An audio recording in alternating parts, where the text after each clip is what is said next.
Amen. Je suis heureux d'être avec vous ce matin pour partager le message du jour que nous allons tirer dans le livre, et c'est la prophétie de Jérémie, chapitre 29, verset 1er jusqu'au 14e. Jérémie, chapitre 29, le premier verset jusqu'au 14e, et nous allons prendre aussi le psaume chapitre 11, le 3e verset.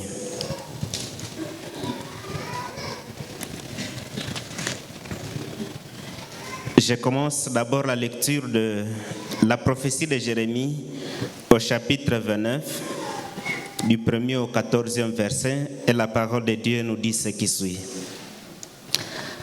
Voici le contenu de la lettre que Jérémie, le prophète, envoya de Jérusalem au reste des Assiens en captivité, aux sacrificateurs, aux prophètes et à tout le peuple que Nebuchadnezzar avait amené captif de Jérusalem à Babylone. Après que le roi Jéconia, la reine, les eunuques, les chefs de Juda et de Jérusalem, les charpentiers et les serruriers furent sortis de Jérusalem, il l'a remis à Éléasa, fils de Shaphan, et à Gemaria, fils de Hilkia, envoyé à Babylone par Sédéchias, roi de Juda, auprès de Nebuchadnezzar, roi de Babylone. Elle était ainsi conçue. Ainsi parle l'Éternel des armées, le Dieu d'Israël, à tous les captifs que j'ai amenés de Jérusalem à Babylone. Bâtissez des maisons et habitez-les. Plantez des jardins et mangez-en les fruits. Prenez des femmes et engendrez des fils et des filles. Prenez des femmes pour vos fils et donnez des maris à vos filles, afin qu'elles enfantent des fils et des filles. Multipliez là où vous êtes et ne diminuez pas. Recherchez le bien de la ville où je vous ai amené en captivité et priez l'Éternel en sa faveur, parce que votre bonheur dépend du sien. Car ainsi parle l'Éternel des armées, le Dieu d'Israël. Ne vous laissez pas tromper par vos prophètes qui sont au milieu de vous, et par vos devins. N'écoutez pas vos songeurs dont vous provoquez les songes, car c'est le mensonge qu'ils vous prophétisent en mon nom. Je ne les ai pas envoyés, dit l'Éternel. Mais voici ce que dit l'Éternel. Dès que les 70 ans seront écoulés pour Babylone, je me souviendrai de vous et j'accomplirai à votre égard ma bonne parole en vous ramenant dans ce lieu. Car je connais les projets que j'ai formulés sur vous, dit l'Éternel, projets de paix et non de malheur, afin de vous donner un avenir et de l'espérance. Vous m'évoquerez et vous partirez, vous me prierez et je vous exaucerai. Vous me chercherez et vous me trouverez si vous me cherchez de tout votre cœur. Je me laisserai trouver par vous, dit l'Éternel, et je ramènerai vos captifs. Je vous rassemblerai de toutes les nations et de tous les lieux où je vous ai chassés, dit l'Éternel, et je vous ramènerai dans le lieu d'où je vous ai fait aller en captivité. Amen. Psaume chapitre 11.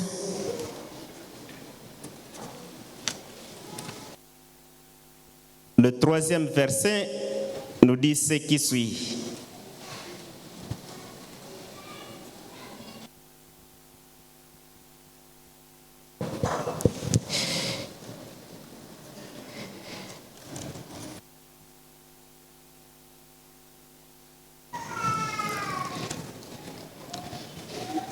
Quand les fondements sont renversés, le juste, que fera-t-il? Parole du Seigneur.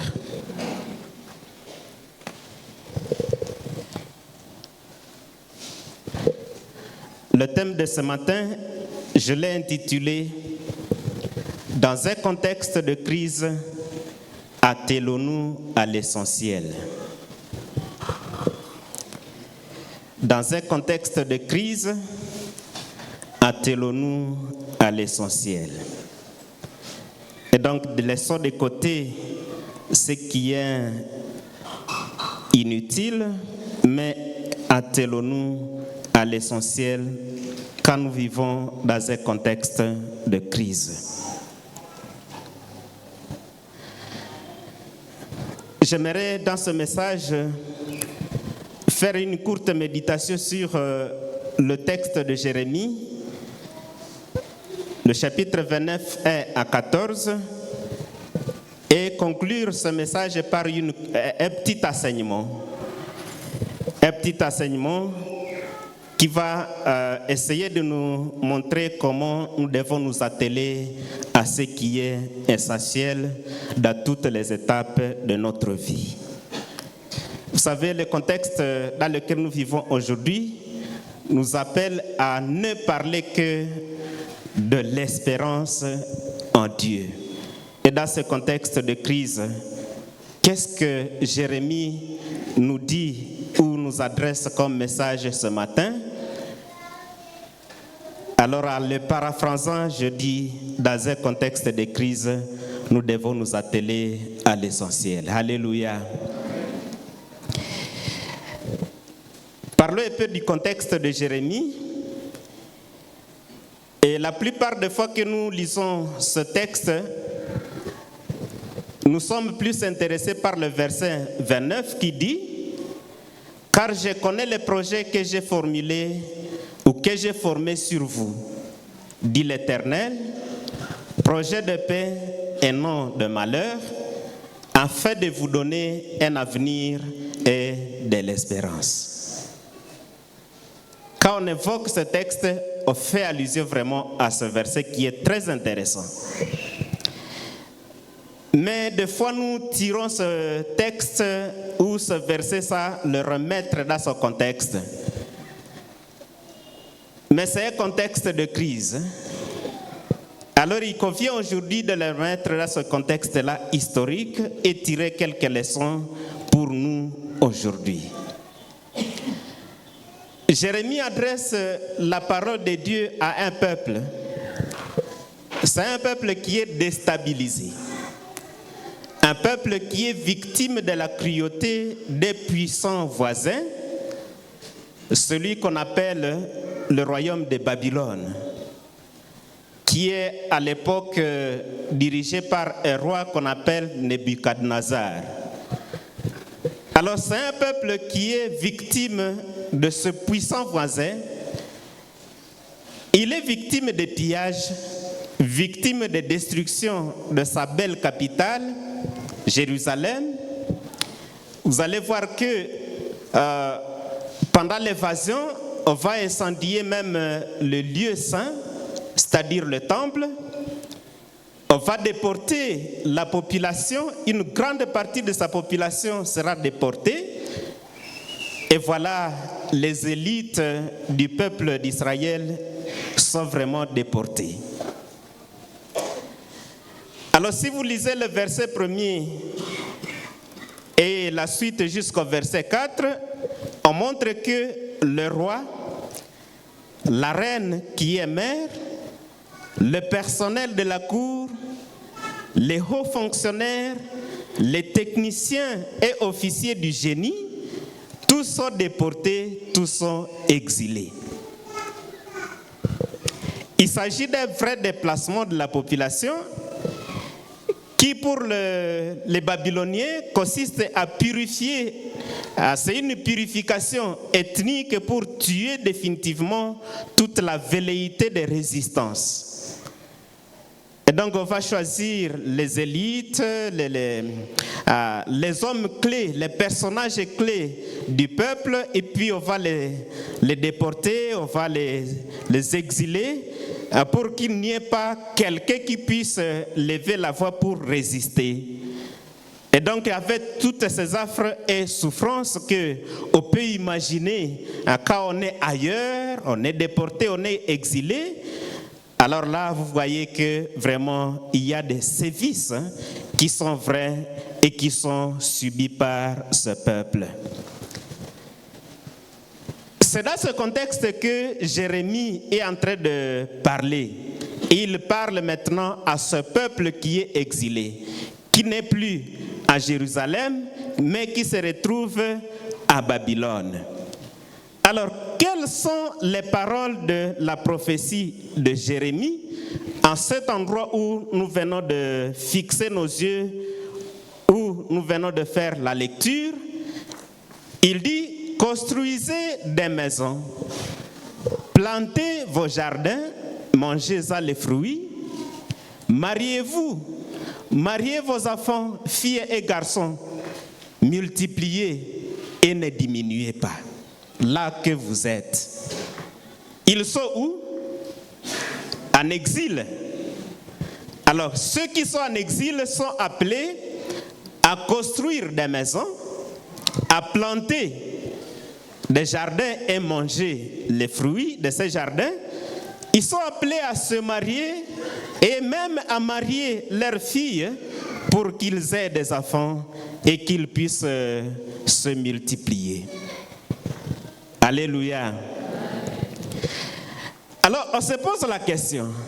Est-ce qu'on entend leur dire qu'il n'y a pas d'espoir? Ils resteront là où ils ont été entraînés à jamais? C'est ça la question que soulève ce passage-là. En plus, il va dire à ce peuple et leur demander: intercédez pour ceux qui vous ont écrasés. Donc il faut intercéder pour les Babyloniens. Ne les vouez pas à la mort, puisque leur mort sera la vôtre, mais aussi leur prospérité sera la vôtre. Alors je me suis posé la question, comment ont-ils pu prendre ce discours? Ils sont en pleine souffrance, alors on leur dit, construisez vos maisons, bâtissez des maisons, habitez-les, plantez des jardins, alors mangez les fruits, mariez-vous, multipliez, intercédez, priez pour la sécurité du lieu où vous êtes exilés. Comment ont-ils reçu ce message ou ce discours? Ça demande la foi. Ce message est à comprendre comme un appel pour faire de leur lieu d'exil un lieu de résurrection. Un appel pour qu'après le passage par la vallée de la mort, ils retrouvent le chemin de la vie. Un refuge de la démission et de la disparition. Alors j'aimerais vous dire, la foi en Dieu nous permet de lire autrement les événements de la vie. Quand nous avons confiance à Dieu, celui qui se dit être même l'auteur de cette déportation. En d'autres termes, il serait, si la déportation pour Israël est source de souffrance, donc Dieu est source lui-même de quoi? De la souffrance de ce peuple. Et donc la foi va nous permettre de lire ces événements autrement Les événements de la vie sont tels que nous marchons sur deux pieds, la souffrance et la joie à côté. Trouver dans la souffrance le chemin même du bonheur. Pourquoi ce revirement? C'est parce que Dieu lui-même dit, après l'épreuve, je m'occuperai de vous. Alors, quelle est la vision de cette prophétie ou la prophétie de l'histoire? C'est que Dieu écrit l'histoire en courbe descendante et ascendante, et plus bas, plus haut, et c'est ça l'habitude de Dieu d'écrire l'histoire. Un autre auteur disait, Dieu écrit sur une ligne droite par des courbes. Il écrit droit par des courbes, par des lignes courbes. Et donc la marche avec Dieu est faite d'épreuves, elle est faite de reconstruction, elle est faite de la mort, et puis après la résurrection. Alléluia. C'est comme ça que nous devons marcher toujours avec Dieu dans notre histoire. Et c'est comme ça qu'il écrit notre histoire, qui passe par des épreuves. Et à partir de ces épreuves, si nous avons la foi, nous lisons les épreuves autrement pour découvrir dans ces épreuves la source de notre bonheur, la voie ou le chemin de notre bonheur, c'est-à-dire la résurrection. Comment doit-on alors nous comporter dans un environnement où Dieu seul accomplit sa volonté? Je me souviens le dimanche où la ville a été prise par nos autorités actuelles. J'étais à Butembo et dans le culte, on a pris un moment, c'était vraiment à la paroisse de Katwa où nous avons pris un moment sérieux de prière. Et nous, on demandait à Dieu que la ville soit protégée.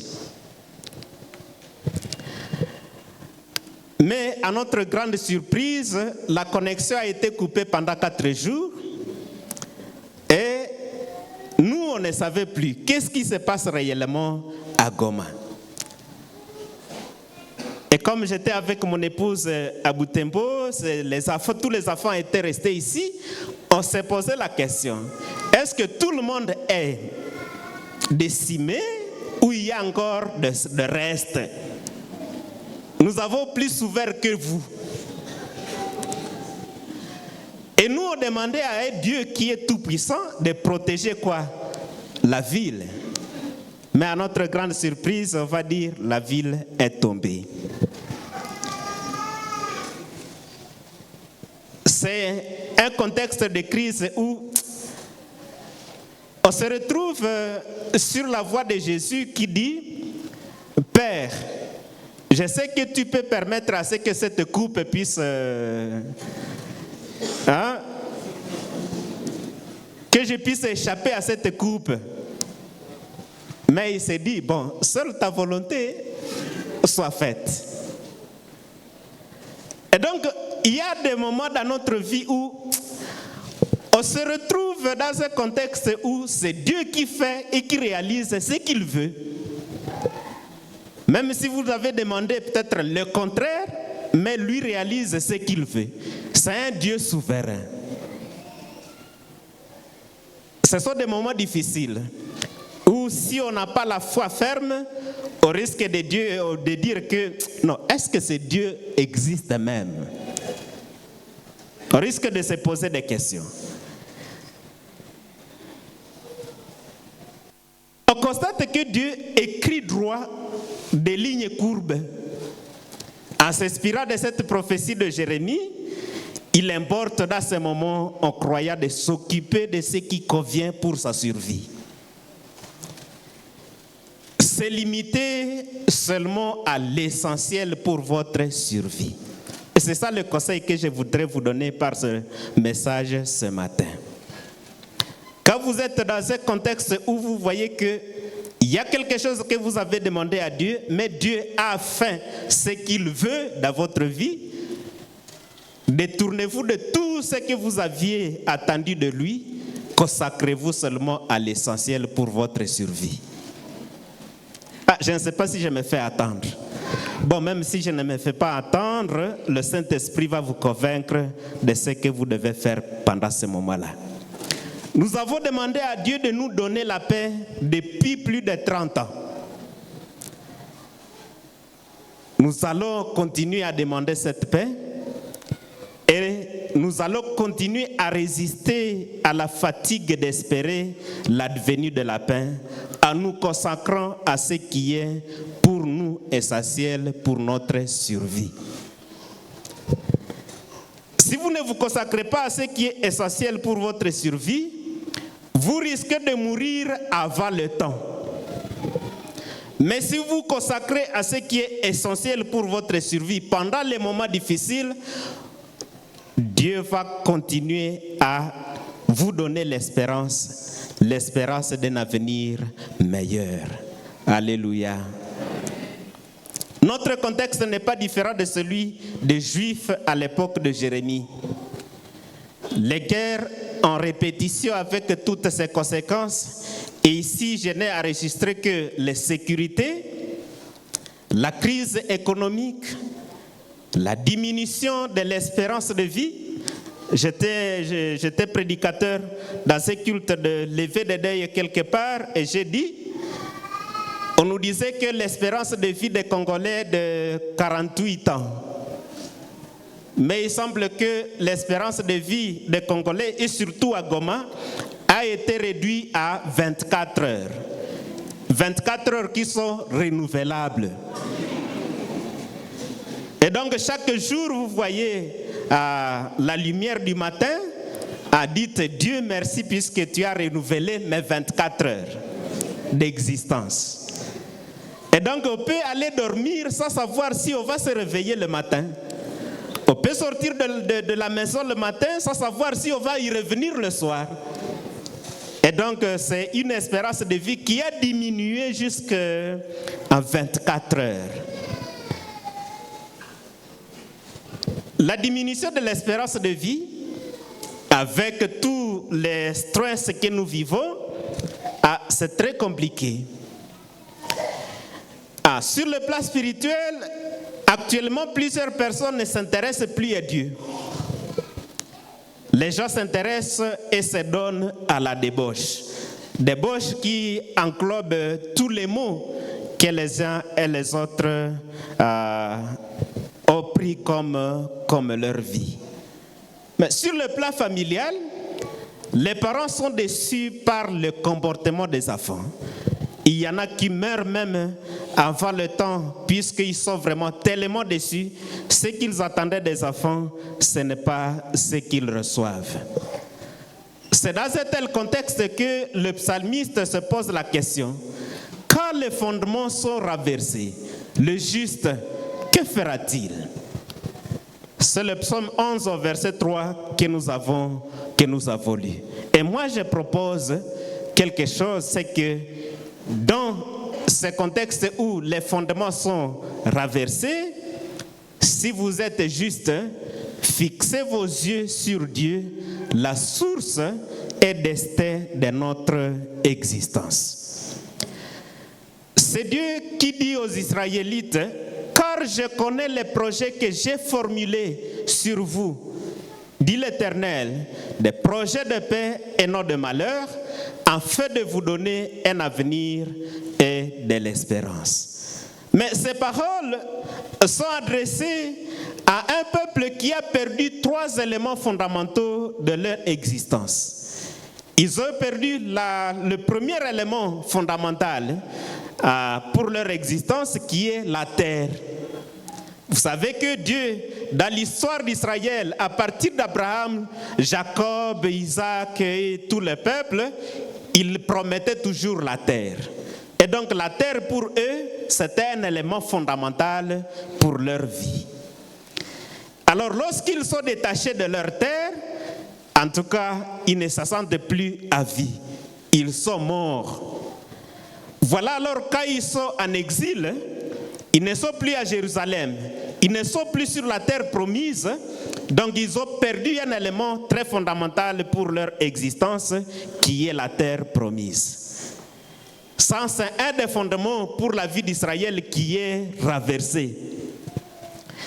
Le deuxième élément fondamental pour la vie d'Israël qui est renversé, c'est que pendant la déportation ou les exactions des Babyloniens sur Jérusalem, le temple a été détruit. Quand on a détruit alors le temple qui symbolisait la présence de Dieu au milieu de son peuple, alors le peuple peut se dire, nous n'avons plus de Dieu. Alors sans Dieu, le peuple n'existait pas. Et quand ils sont en dehors de Jérusalem, là où se trouvait même le temple, ils se sentent vraiment perdus. Ils ont perdu un événement fondamental pour leur vie. Le troisième élément fondamental de leur vie, c'était la royauté. Souvenez-vous que pendant la conquête de Canaan, le peuple était dirigé par les prophètes, les juges. Et à un moment donné, le peuple a dit, nous voulons avoir le roi comme les peuples qui nous environnent. Et donc ils trouvent que avoir le roi, c'est quelque chose de très fondamental pour leur vie. Et maintenant, quand ils sont en exil, leur roi a été aussi déporté et il va mourir même. Voilà, ils ont perdu un autre élément fondamental de leur existence. Et c'est là que nous posons la question, quand les fondements sont renversés, pour ce peuple, tous les éléments fondamentaux de leur vie sont perdus. Comment doivent-ils survivre? Dans ce contexte, comme pour se moquer des Israélites, les Babyloniens pouvaient leur dire, maintenant chantez les cantiques de Sion.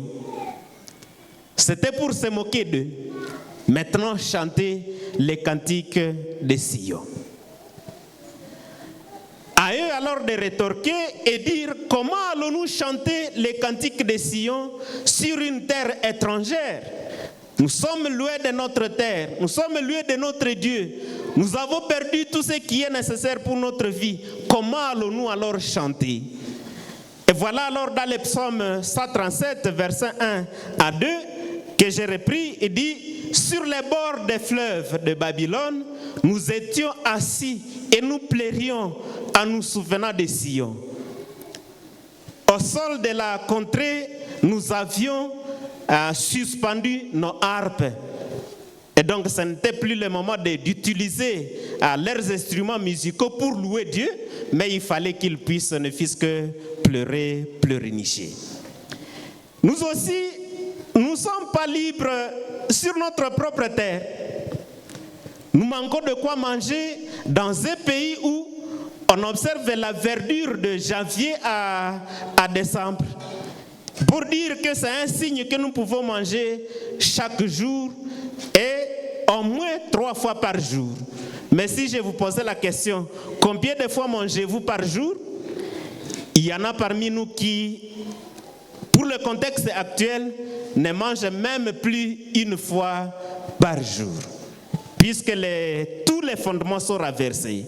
Et dans cette situation, comment devons-nous vivre? Dieu nous adresse 3 messages importants à travers la prophétie de Jérémie ce matin. Il nous dit, même si vous êtes dans un contexte de crise, ce que vous devez faire, d'après les versets 5 à 7, la première chose que nous devons faire, c'est de construire des maisons, de planter nos jardins et manger nos fruits, les fruits de ce jardin. Et donc dans ce contexte de crise, ce message nous appelle à l'autonomie.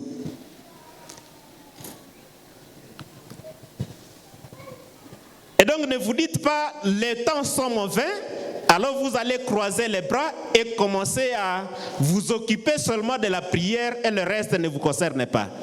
Mais dans ce contexte, le Seigneur dit, construisez des maisons, plantez vos jardins et mangez-en les fruits.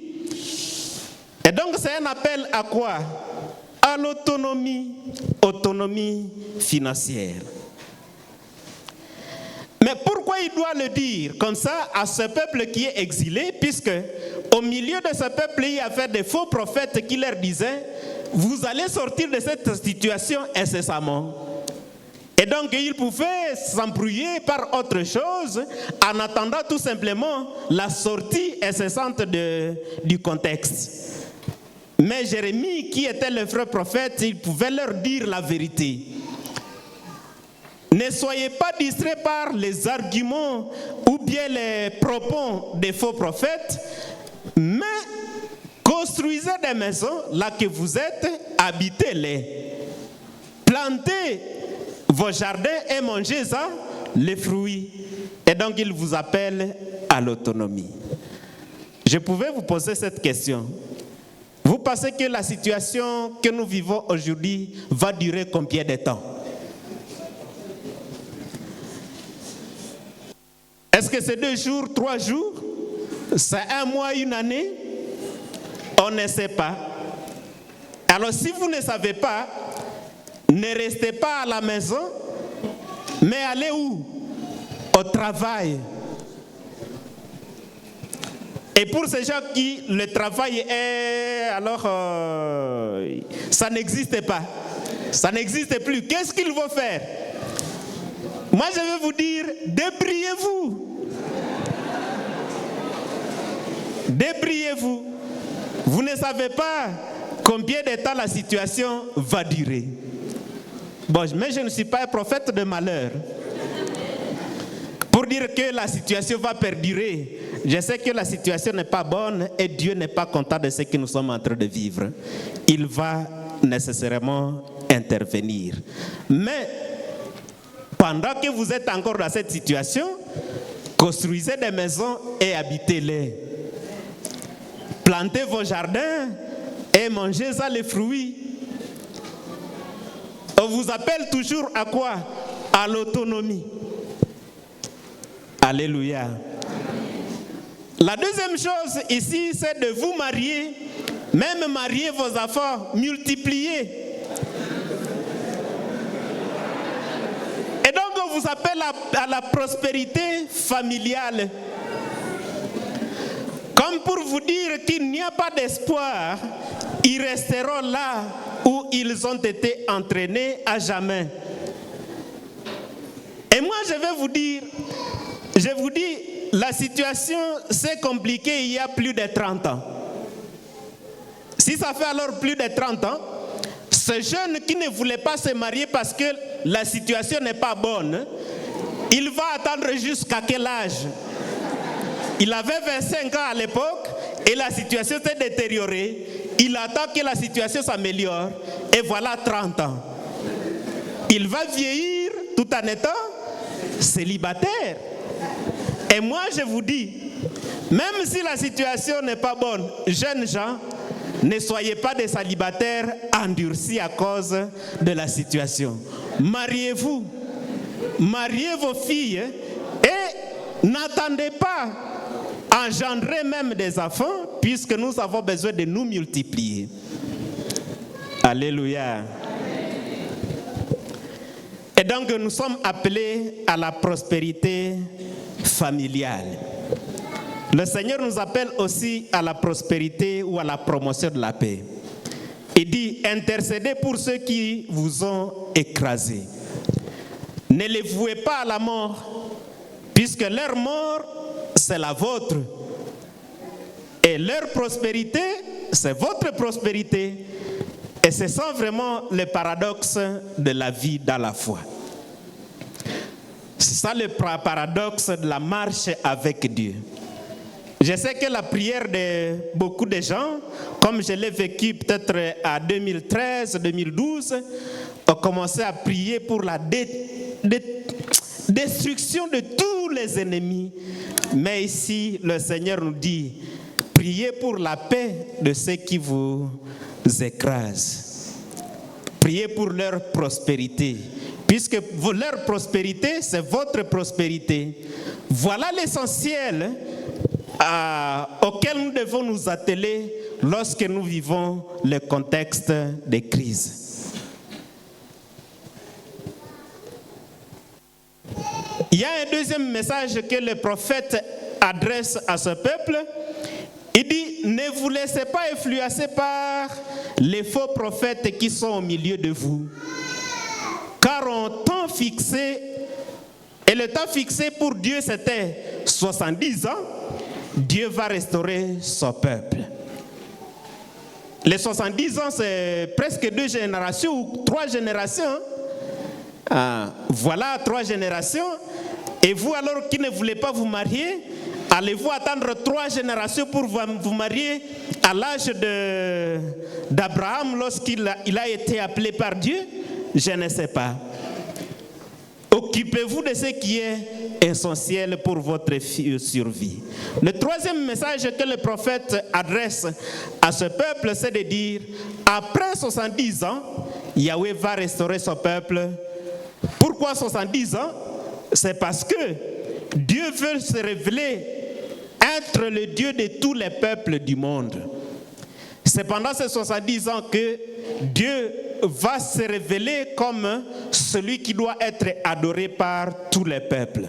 Souvenez-vous de l'histoire de Daniel et ses compagnies. Ils ont été amenés à adorer le roi, mais il faut dire, nous, on ne peut pas adorer votre loi là.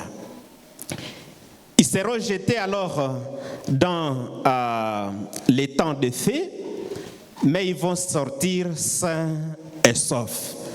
Et c'est à cette occasion que le roi de Babylone va dire, dans notre empire, un autre Dieu ne sera adoré si ce n'est le Dieu de qui? De Daniel. Voilà, il se révèle pendant tout ce moment comme le Dieu de tout le monde, le Dieu de toutes les nations de la terre. C'est un appel à la patience et à la persévérance dans la foi. C'est un appel à la foi. L'appel à la confiance à Dieu. Comme je voulais annoncer au début, voilà la petite méditation que je voulais faire sur ce texte. Et dans cette méditation, nous relevons 3 choses intéressantes. C'est que Dieu nous appelle à l'autonomie, Dieu nous appelle à la prospérité familiale, Dieu nous appelle même à la sécurité et à la paix de tout le monde qui doit être notre cheval de bataille.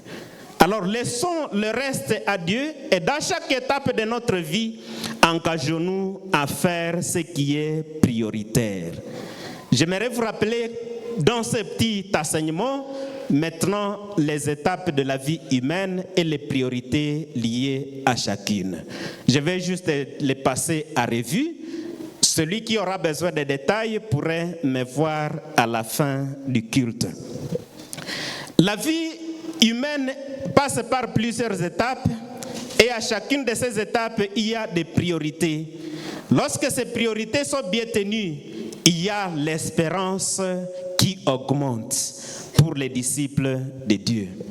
Et là, je dis, la première étape, c'est que la vie se prépare à l'enfance. Et moi, je prends l'enfance de 0 à 18 ans d'âge. La vie s'exécute dans la jeunesse. Et la jeunesse, c'est l'âge compris entre 18 et 45 ans. Là, c'est pour moi, c'est selon moi. Les autres chercheurs peuvent vous dire quelque chose d'autre, mais voilà comment je conçois la vie de l'être humain.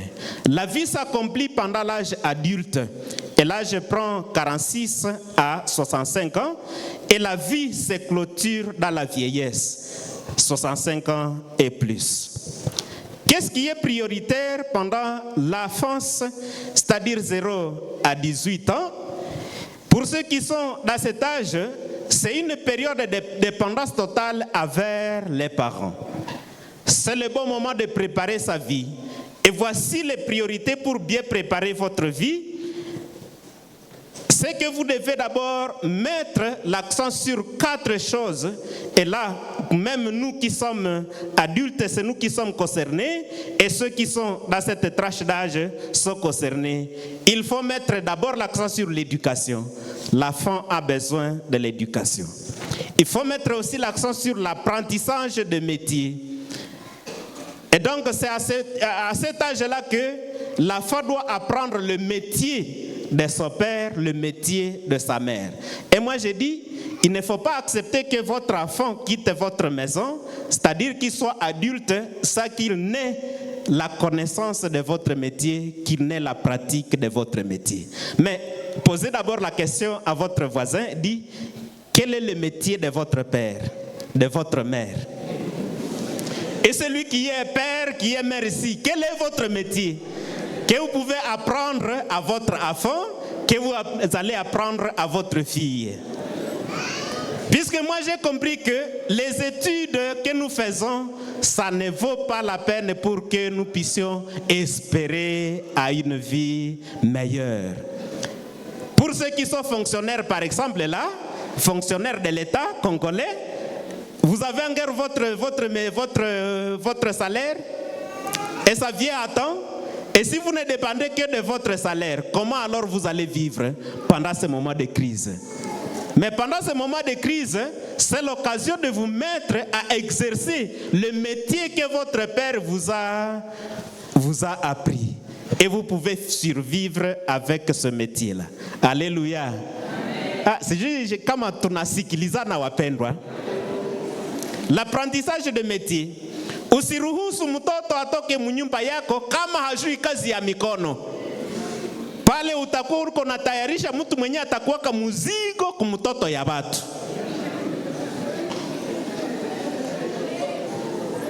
Il faut construire la vision de l'enfant. Il ne faut pas que l'enfant puisse atteindre l'âge de 18 ans sans savoir ce qu'il sera dans la vie. C'est pendant cet âge-là que vous devez observer l'enfant, découvrir à partir des gestes et des jeux qu'il aime ce qu'il peut faire. Il faut alors apprendre à cet enfant à s'entraîner à répondre à la vie ou à la volonté de Dieu. Mtoto akiokoka kwa hii miaka 0 à 18 ans anakuwa amepata kikato yenye itamsaidia kuepuka maafa mengi katika ulimwengu. Apprenons à nos enfants Dieu avant qu'ils n'atteignent l'âge de 18 ans. Il y a la jeunesse. C'est l'âge pendant lequel l'être humain a la force et n'a peur de rien. Wakikuambia mwa hii âge twende tujenge nyumba mwa hii lake, tu es vraiment capable de dire je suis prêt à y aller. La personne réalise les rêves de sa vie. Et les priorités sont à deux. La première priorité, c'est d'abord le travail. Si Dieu te donne la force, c'est pour travailler. Et la deuxième priorité, lorsque vous avez des recettes à partir de ce travail-là que vous réalisez, il faut épargner et investir. Alors j'ai dit, le reste de votre vie dépend de la manière dont vous avez organisé votre vie pendant la jeunesse et comment vous avez épargné pendant la jeunesse. Après vient 46 à 65 ans, l'âge adulte, c'est l'âge des grandes dépenses de la vie. Les priorités sont aussi triples. C'est le travail, mais pendant ces moments, vous travaillez, vous recevez peut-être beaucoup, mais rien ne reste dans la poche. C'est ça qu'on dit dans notre langue. Il y a la gestion des différents problèmes familiaux. Les enfants vont se marier, les autres sont à l'école, vous avez beaucoup de dépenses. Il faut parachever les projets commencés dans la jeunesse. À 65 ans et plus, c'est la vieillesse. C'est l'âge de la retraite. La personne commence le sabbat. Il se repose, elle fait l'évaluation des activités réalisées pendant toute sa vie et il dit « Gloire à Dieu qui m'a rendu capable de faire tout ça ». C'est l'âge pendant lequel la personne commence à consommer sans produire. Elle mange les fruits de ses investissements, elle fait des dons. Et donc hii ni wakati ambayo unaona matunda ya kazi imesha kuwa mingi, unaita watu kutoka huku na kule, muje mkule kumatunda, nisikufe na mali haya yote sasa itabakia ya nani? Puisque tu as bien et tu as beaucoup investi, épargné. Lakini mwenye hakuinvestir mzuri, hakufanya epargne, ni wakati langaje inageuka. Nilisomesha kahitoto, sasa ninafanya mwezi mzima hakuna hata mwenye ananiita kwa telefone. Na wanakuita mzee mulozi. Na mambo inaharibika. Pendant ce moment de crise, hata kama crise iko, angalia uko mu etape gani ya maisha na priorite yake ni gani, uirealize na Mungu atakusaidia. Que Dieu nous aide à nous atteler à l'essentiel. Amen. Acclamons Jésus. Acclamons la parole. Acclamons la parole. Au commencement était la parole. Et la parole était avec Dieu.